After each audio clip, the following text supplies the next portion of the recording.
I recently taught through the attributes of God, and I was reminded of a quote from A.W. Tozer.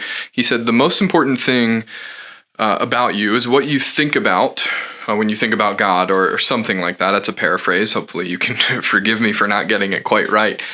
But that reminded me of a devotional book that I really enjoy, and I'm not a huge fan of devotional books, but I'm pulling this one off my shelf right now.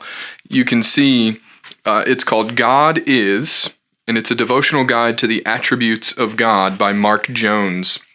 Now, you may think that that's a kind of a weird topic for a devotional, but hear me out, because I think it is important for us to consider who God is.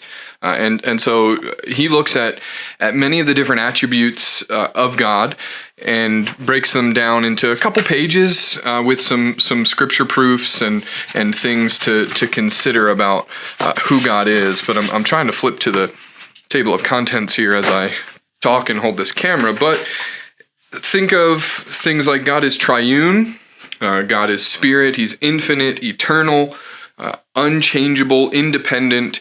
And I think as we come to understand the attributes of God, we come to a deeper understanding of who God is. And so we come to know him more, but more importantly, we come to love him more. And we come to love him for who he is.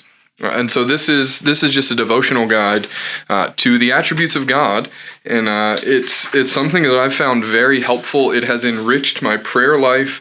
There are 26 chapters for you to consider about who God is. It's going to be August's book of the month, so you can check it out on the bookshelf, and you can find it there, sign it out, or suggest a donation of $10. But that's available for your benefit. Hopefully you'll find it helpful and something that you enjoy. It's not something that I think is like too deep to read and understand, but it will be maybe at times something that's a little challenging and things that you'll have to consider because God is just that deep and that wonderful. So I would recommend this book to you. Check it out on the bookshelf, and I would love to hear your thoughts if you have any to share. But it's called God Is, and that's August's book of the month.